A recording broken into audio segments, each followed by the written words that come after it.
Hello everyone, and glad to have you back. In our last lesson, we saw how we could write files to using Python programs from scratch, and we also saw a few methods we can use from the Python write method class. If you want to learn more about writing files with Python, please check out the link in the description where we actually go over how to create files and how to write information to files using Python. In this lesson, we're going to be looking at Python classes, and I'm going to break this down into 3 lessons because objects in Python are very, very powerful. In fact, you've been using objects and classes in Python, and apart from being very powerful, classes help you write modular programs, and they actually make it easier to build a program and break it down into simpler components. So all this might sound complicated, so let's begin. Now we're going to start with showing you an example of how you've been using classes. So let's say let's just give a title. Let's say creating classes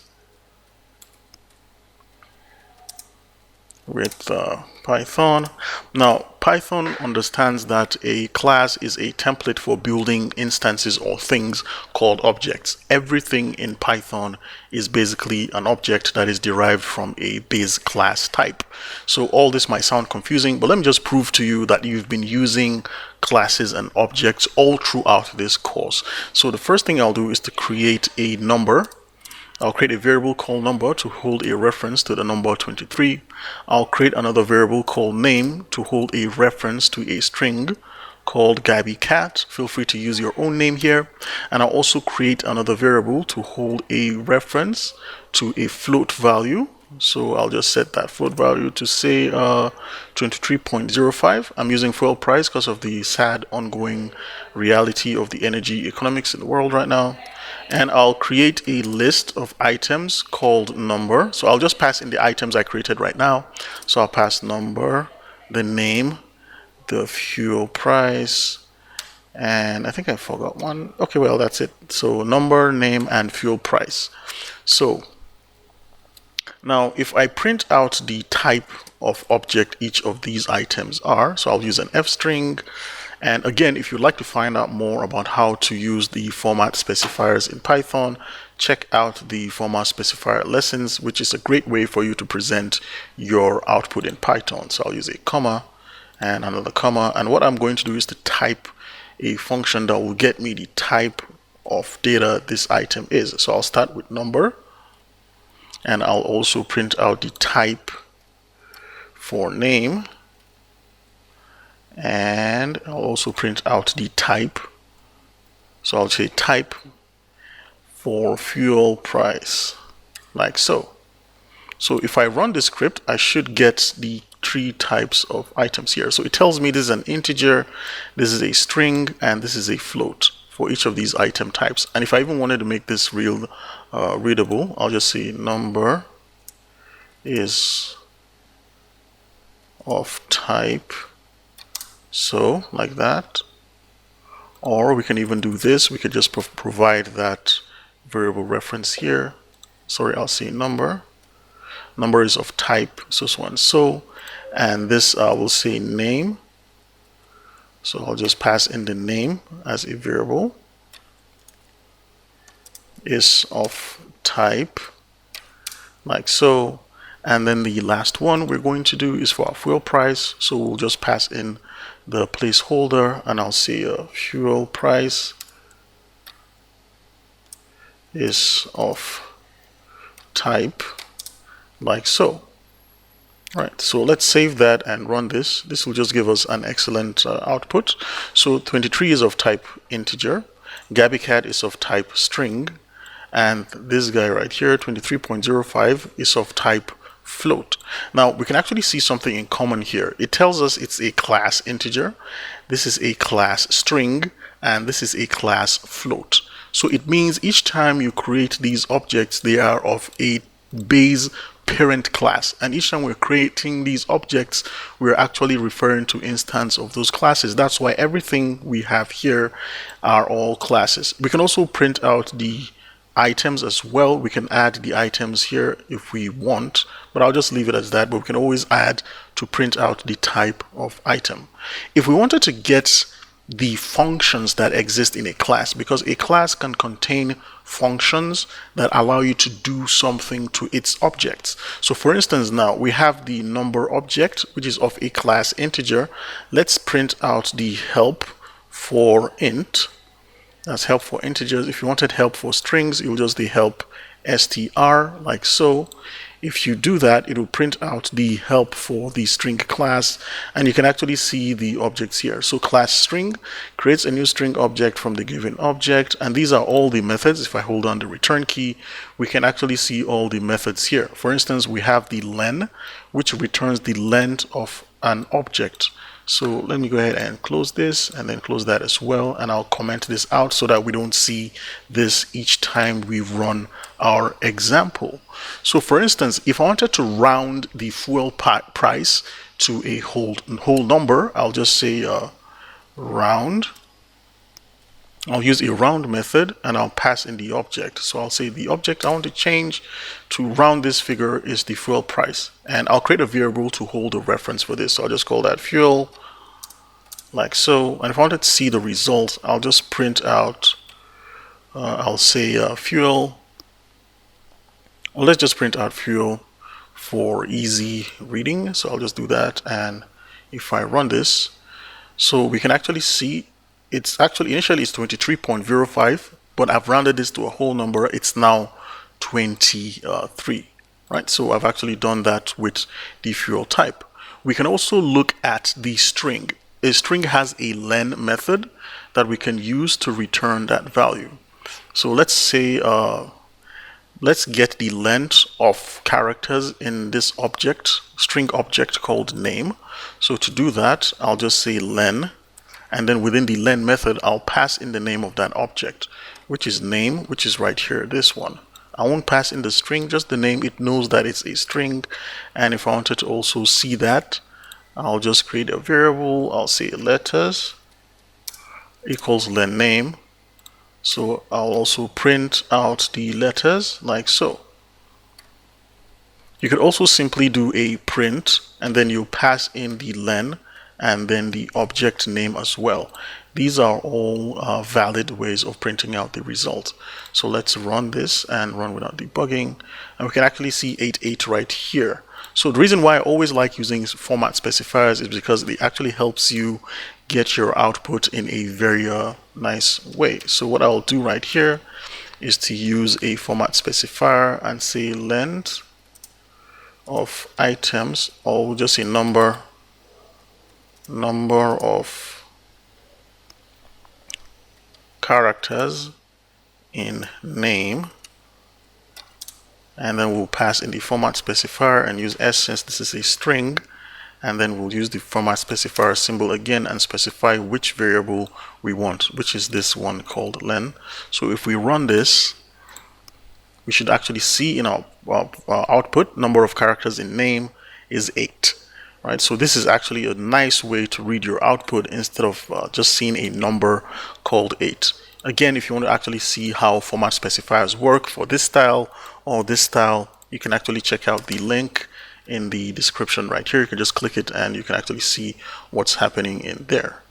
So that's one way we could kind of like use a string. So how do we create a class? We've seen that these are all instances, which means they are existing objects derived from a class. So how do we create our own class? So to create our class, we'll use the keyword class. So I'll say creating a class. So you start with the keyword class, and let's say we want a class to describe the characteristics of a laptop. So let's say a laptop.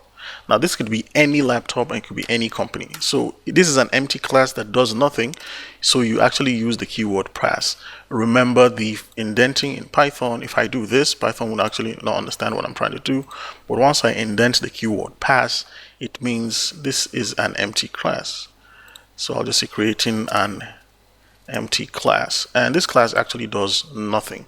So let's go ahead and create a class that actually does something, because having a class that does nothing is a kind of boring thing. And what we can actually do, let's actually print the type of this object and see if it's indeed a class.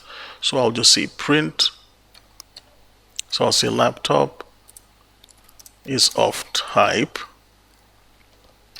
and then I'll use the format specifier S. And what I want to do out here is to just print out the type, and I'll pass in the name of the class so that we can actually see what Python is going to tell us.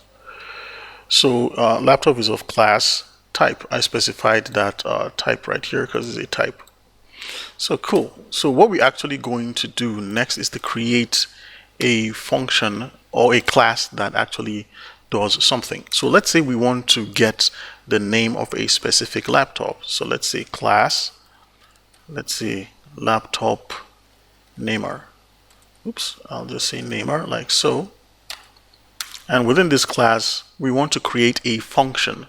So let's create a function. Let's say def a laptop name, and all this function is going to do is to get a laptop name. So this is a parameter we pass into this method, and what it's going to do is to return the laptop name. Again, if you actually find this kind of confusing creating functions in Python, you can check out our lessons on Python. So now that we have a class, so let's create objects of the class, also known as instances. Just like we have these instances, these are all instances of the int class, an instance of the string class, an instance of the fuel class. So let's create an instance of our laptop class. So to do that, what I'm going to do is to create a variable to hold a reference to that instance. So I'll just say my laptop because I want to create the real thing for my own laptop. So I'll write the name of the class. So that's laptop namer. That's the name of the class. Dot. I can now use dot to find any functions I have in that class. And I have one called laptop name. And what I expect to do right now is to pass the name of my laptop. So I'll say Lenovo. So you actually see what we just did right now. And what I can actually do is to print out the name of my laptop. So I'll just say laptop name is, and I'll use a string format because I know that that's output is a string, and I'll use a %simple, and I'll just pass in my laptop like so. So let's save this and let's actually run this. So my laptop name is Lenovo. So you can actually see how classes and instances of classes work. With this class, it just provides a way for me or anyone else in the world to actually specify the name of your laptop.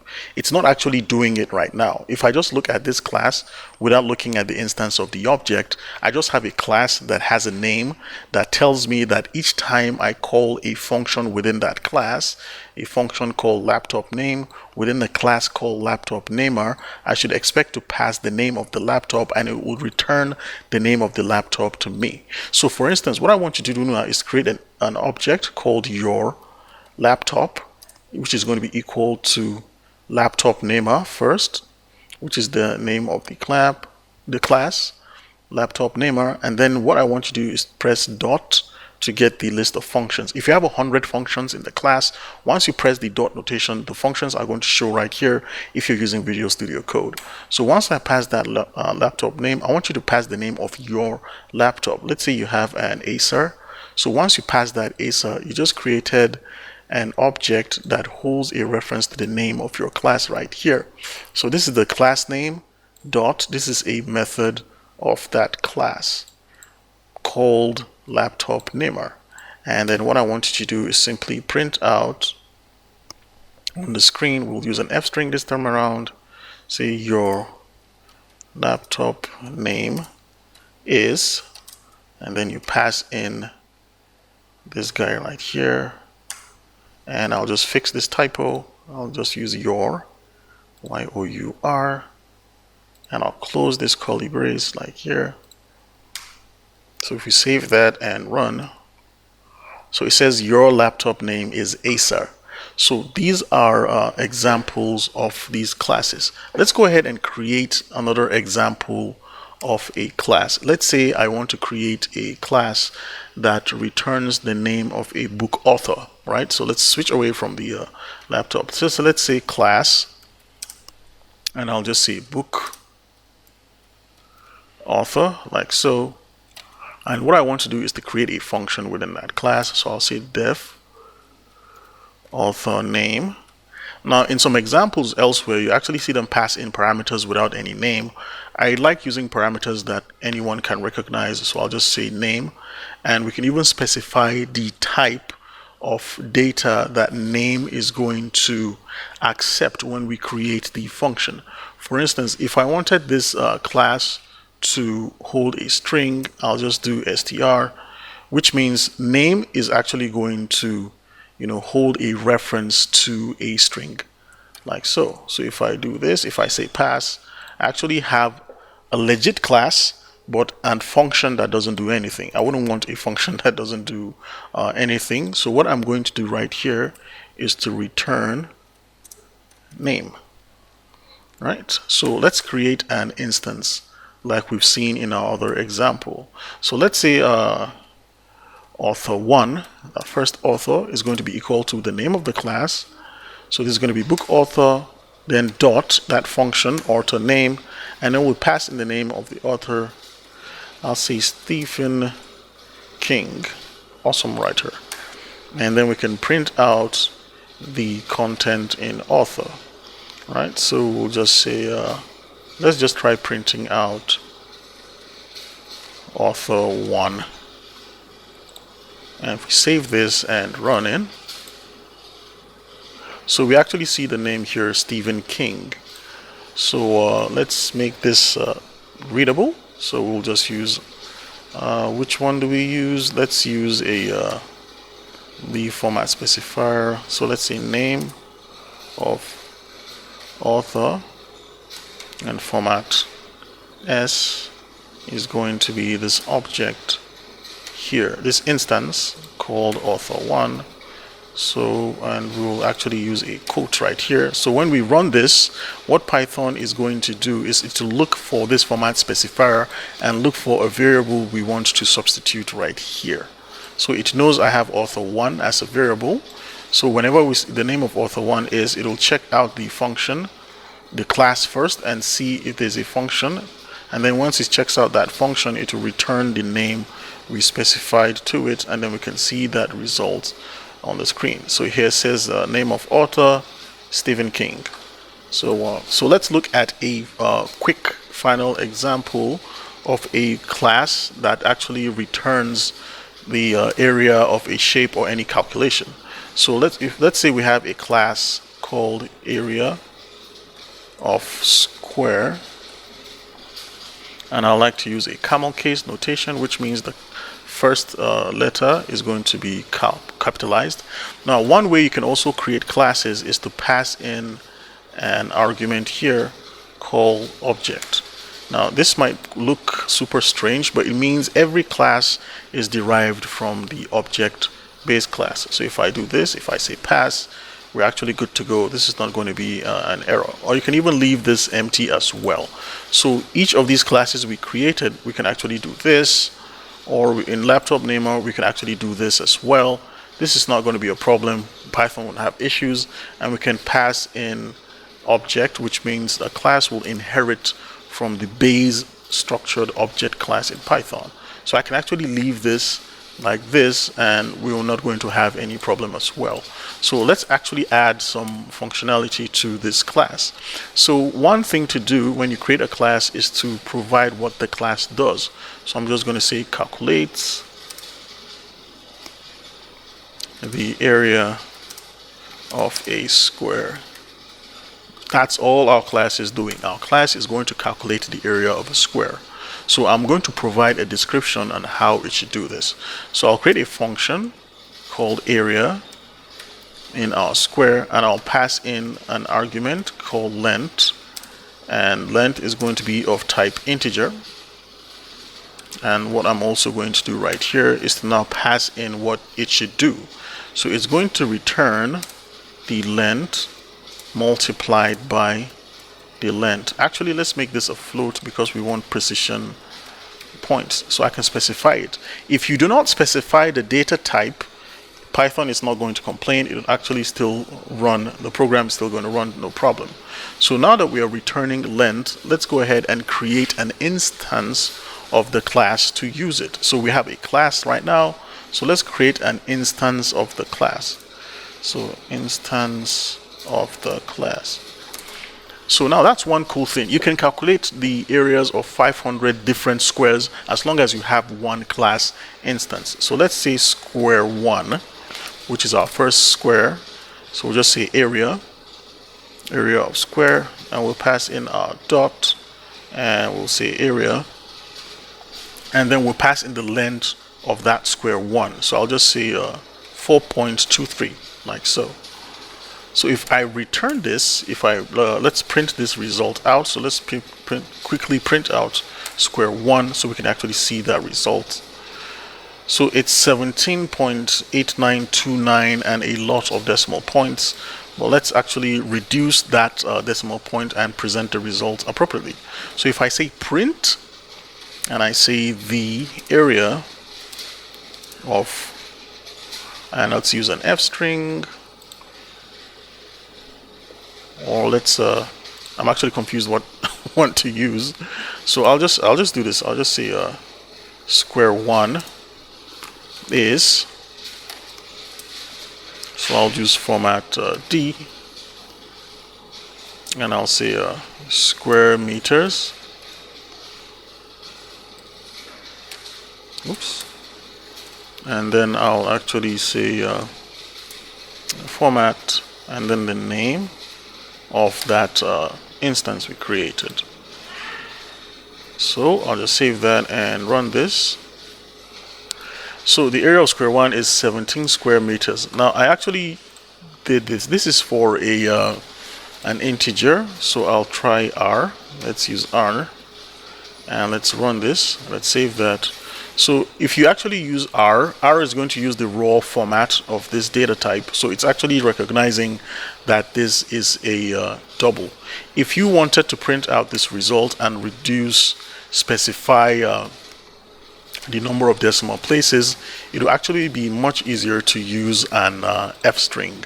So I'll simply say the area of, and I'll pass in the name square 1, the variable square 1 is, and it's going to be equal to, well, let's do this. Let's see, area of square 1 is, and then I'll pass in that name here. So I'll say square 1. And what we can actually do from here is to add the number of decimal places we want. So I'll just say square meters, and right here we'll use a single colon like so. Inside I'll just do 0.2f to 2 significant figures. So if I run this right now, so area of square 1 is 17.89 square meters, and you can actually see the 8, 9, and S are merged together. So I'll actually, to fix that, we'll just add one single space right here. So if we save this and run this, we should actually see that the area of square 1 is 17.89 square meters. Right, so that wraps up the initials to creating classes. Remember, a class is just nothing more than a template you can use to create objects. So if I have this template for square 1, I can actually create another instance. Let's copy this. So let's say I have another one. I call this square 2. So for square 2, I could just change this to, let's say, 12.55.